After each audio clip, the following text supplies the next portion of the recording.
Bueno, pues les informo que el encuentro que sostuvimos en la Casa Blanca con el presidente Biden fue, decía yo, muy favorable, bueno para las dos naciones. Tratamos el tema migratorio con el enfoque que nosotros hemos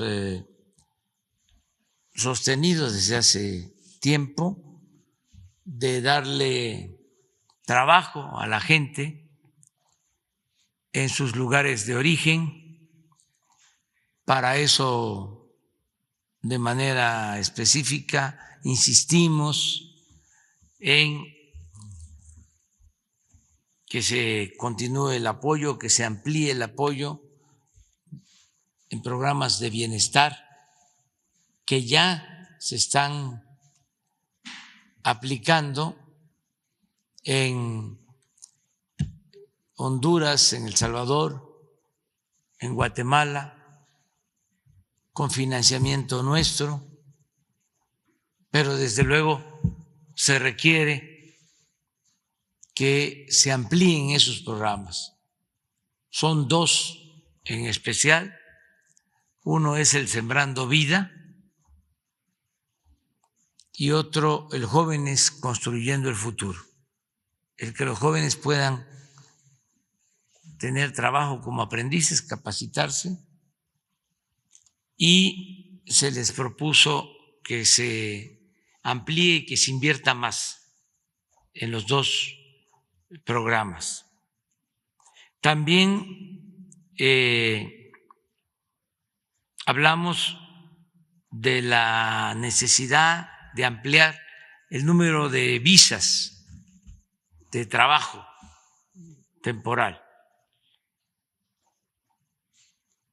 para México, para Centroamérica.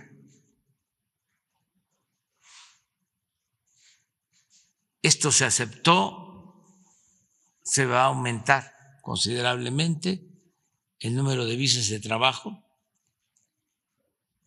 para ingresar a Estados Unidos. Desde luego, el planteamiento de fondo fue el de impulsar las actividades productivas, el de unirnos para aumentar la producción en Estados Unidos, en México, y aun cuando ya existe el Tratado de América del Norte, procurar unirnos más, quitar aranceles que puedan existir, toda la regulación en el comercio, simplificar trámites, quitar todos los trámites tediosos y unirnos más para producir y enfrentar el fenómeno migratorio.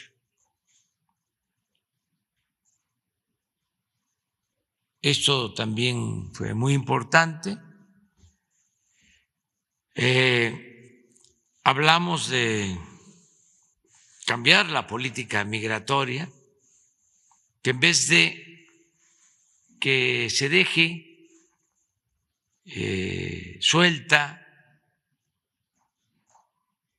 y que haya vacíos que llenan los traficantes de personas,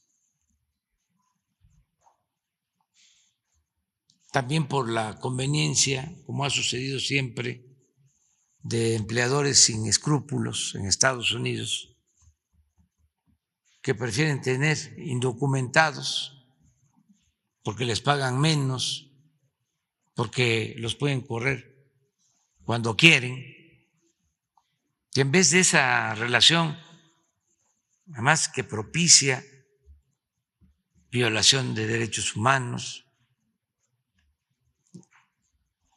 accidentes graves, pérdidas de vidas humanas, que en vez de eso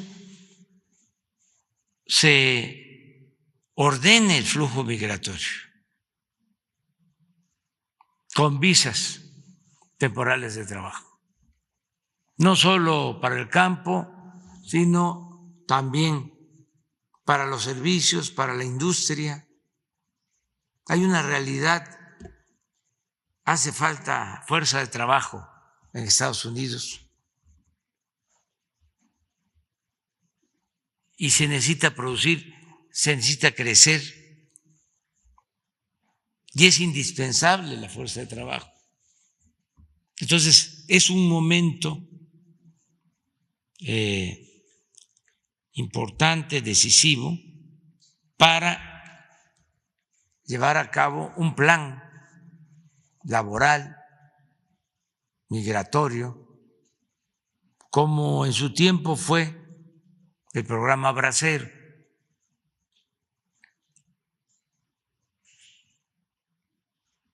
Son otros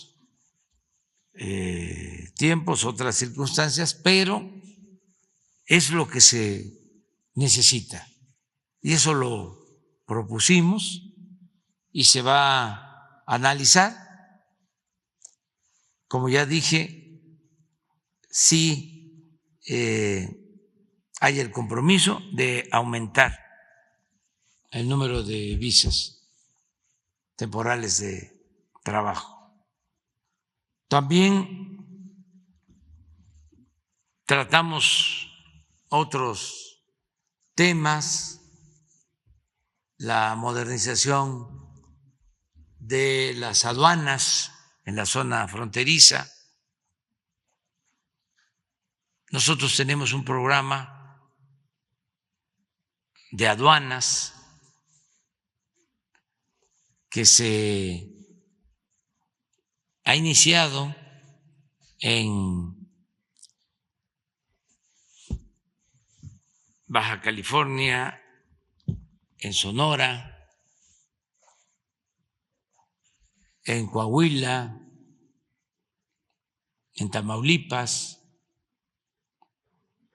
y en efecto en el comunicado de ayer se habló de una inversión de parte nuestra de 1.500 millones de dólares.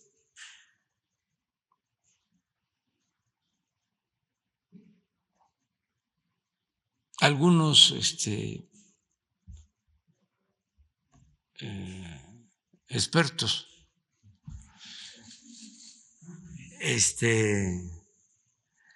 hablaron de que nos impusieron ese plan cuando llevamos ya tiempo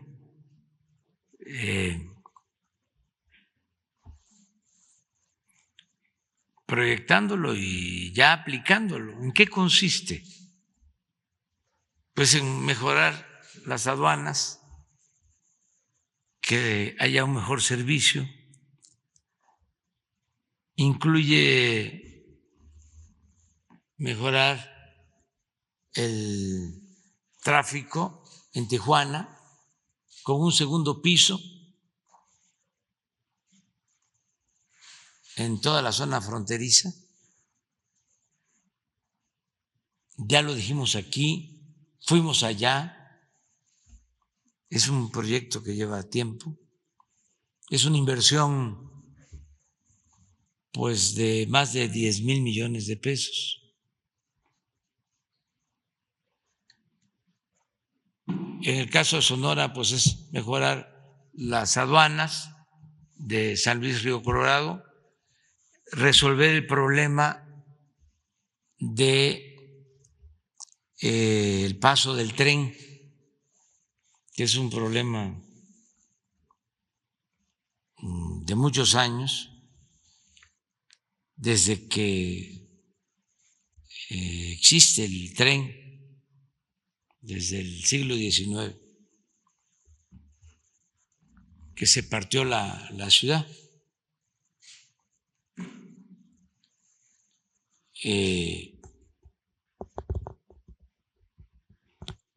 Me refiero a Nogales, y lo que queremos es hacer un libramiento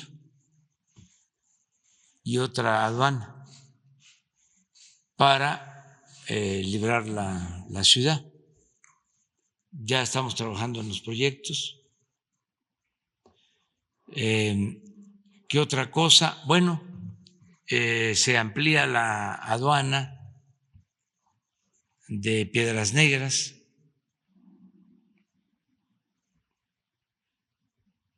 en Coahuila, y se construye la nueva aduana en Nuevo Laredo. Inclusive se va a hacer la oficina para la Dirección de Aduanas, que se va a trasladar a Nuevo Laredo, y lo mismo se va a contar con una instalación militar. También en otros cruces fronterizos de Tamaulipas, de modo que eso es lo que significan los 1.500 millones de dólares. Del lado de Estados Unidos también están haciendo lo mismo, modernizando sus aduanas.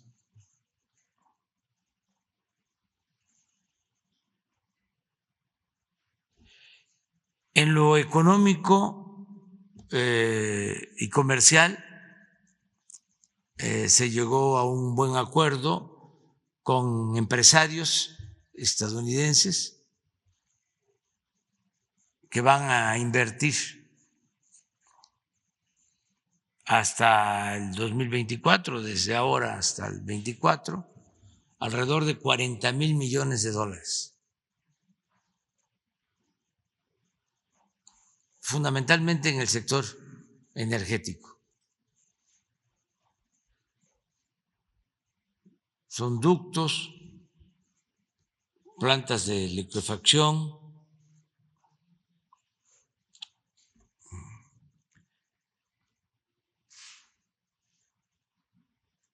van a invertir en plantas de fertilizantes,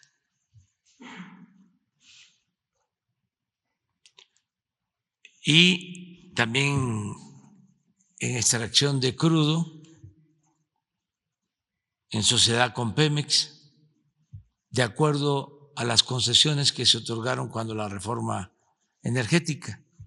Si ustedes recuerdan, se entregaron en ese entonces 110 contratos y la mayoría no tiene inversión porque se argumentaba que no tenía precio el petróleo crudo, que no era negocio. Ahora que el petróleo crudo ha subido de precio, pues ya es más atractivo para quienes tienen esas concesiones, esos contratos, invertir. Y hay campos, yacimientos petroleros que tienen mucho potencial. Hay un campo Sama que está compartido con Pemex, que tiene capacidad para producir hasta 150,000 barriles diarios. y los que tenían la concesión no se animaban y ahora parece que van a invertir bajo las condiciones legales, como la evaluación que se hizo reportó que Pemex tiene más crudo, la operación del campo va a corresponder a Pemex. Esto no significa que ellos no puedan también participar en la administración y se busca utilizar la infraestructura de Pemex y que se trabaje de manera asociada. Eso es en general. También hablamos de los precios de los combustibles con el presidente Biden. Nosotros estamos agradecidos porque se dio la autorización en su momento para que compráramos la refinería Deer Park de Texas.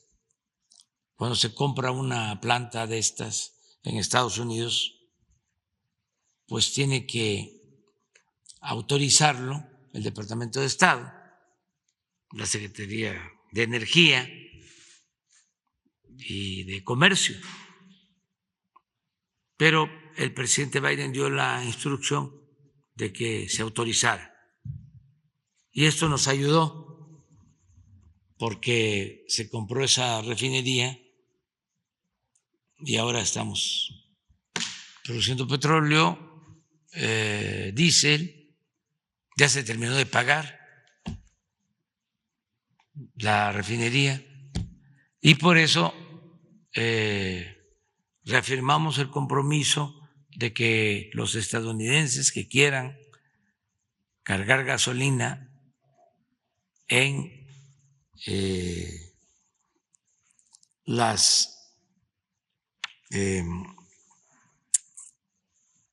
gasolineras de México que están en la frontera, en las ciudades fronterizas de México, lo pueden hacer, que no vamos a cerrar la frontera, y pueden pagar menos porque la gasolina en nuestro país está más barata que en Estados Unidos. Entonces fuimos a decirle de que podían contar con eso, que también teníamos en esa refinería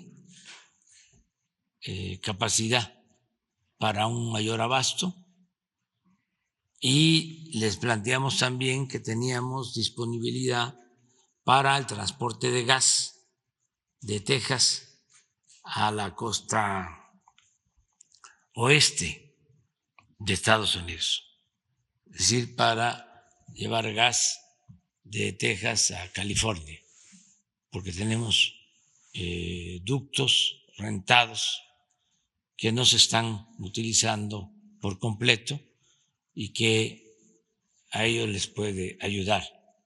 El caso de las refinerías y el que podamos nosotros ofrecer esta gasolina, pues tiene que ver con una situación que ellos están enfrentando. No solo es el precio, que es más alto, sino que están operando sus refinerías al 95% de su capacidad, a todo lo que da.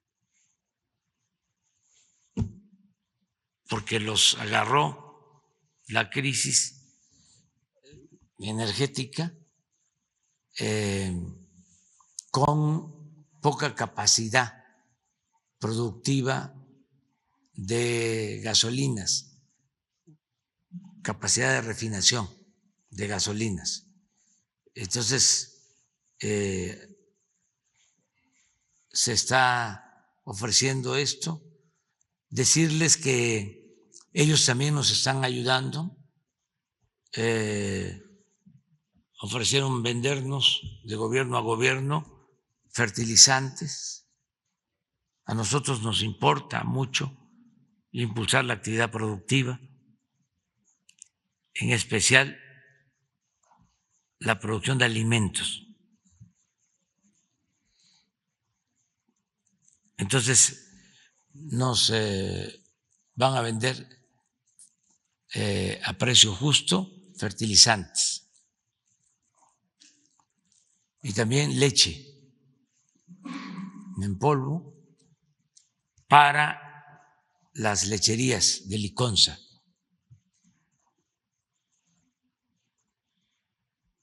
También a precios justos, cosa que agradecemos.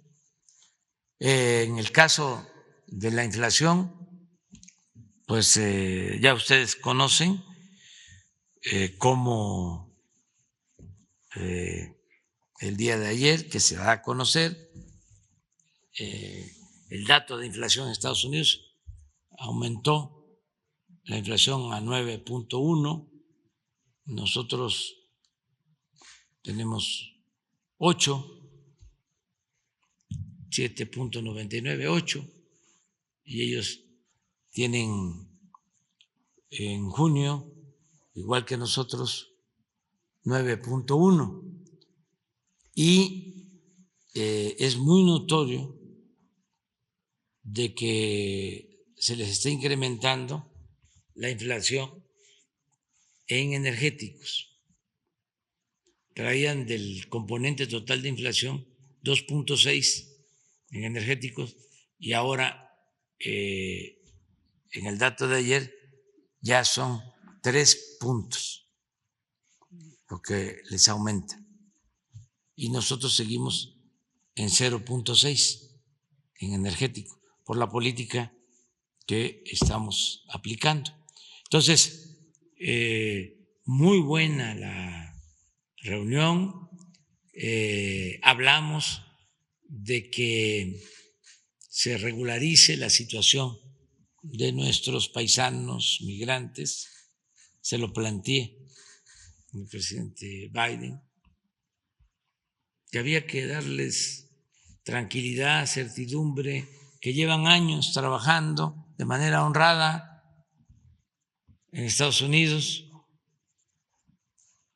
Y como fue un planteamiento atrevido, porque se está en víspera de elecciones y hay la mala costumbre de no tocar estos temas, porque supuestamente afectan electoralmente a quien los propone. Yo sostengo que estos temas hay que tocarlos todo el tiempo, independientemente de las elecciones, y que además es mejor enfrentar la realidad. No tienen fuerza de trabajo y es necesaria la regularización y es necesaria la entrega de visas temporales de trabajo, porque la inflación se detona, se desata por la pandemia y por la guerra en Ucrania, pero en el fondo es porque no hay producción suficiente en América del Norte. Entonces, se importa mucho. Nosotros estamos importando 100,000 millones de dólares de China y Estados Unidos importa 500,000 millones de dólares de China. Y nada más piensen en lo que significa el incremento en fletes. ¿Por qué esa dependencia? ¿Por qué no producir lo que consumimos? en nuestros países. El planteamiento es, vamos a fortalecer la región. Primero, América del Norte, vamos a incluir los países de Centroamérica y luego toda América. La Unión de América,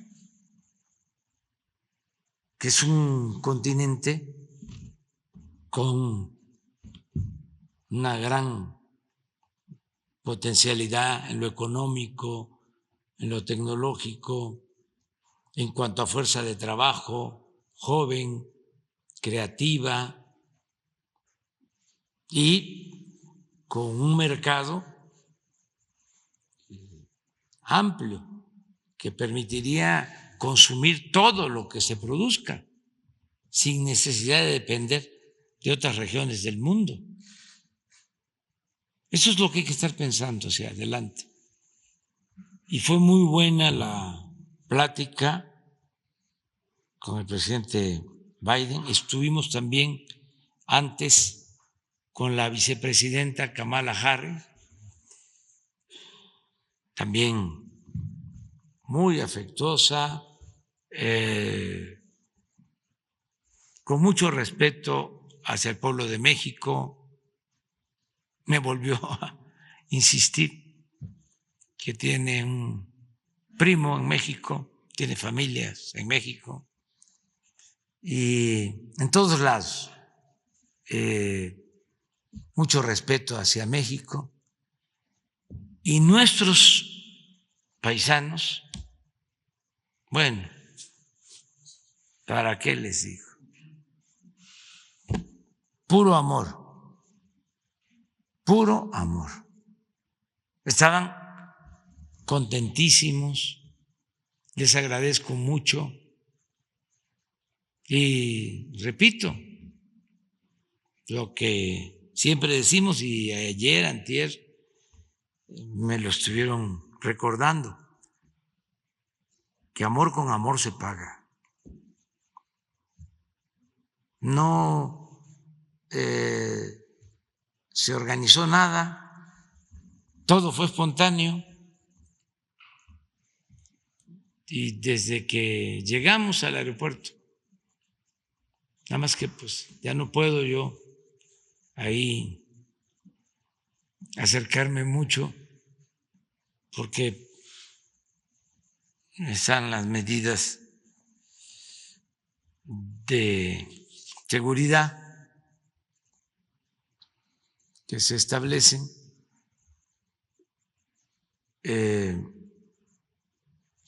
pero llegamos al hotel y ahí estaban, y música, y al día siguiente, desde muy temprano, también, y hasta ayer que salimos del hotel, la despedida. Antier, cuando fuimos a la Casa Blanca por la tarde, estuvimos en los monumentos al presidente Franklin Delano Roosevelt y no presidente, dirigente social, destacadísimo, defensor de los derechos civiles, Martin Luther King, y también muchos paisanos. Ahí tuvimos que decir unas palabras para homenajear al presidente Roosevelt, a Martin Luther King, mártir, un héroe de la lucha por los derechos civiles, por la no violencia, la lucha por la igualdad. Y muy bien, muy bien. Nos sentimos muy apoyados, muy respaldados por nuestros paisanos y todo esto pues nobleza obliga a que no dejemos de trabajar en beneficio de nuestro pueblo hasta el último día.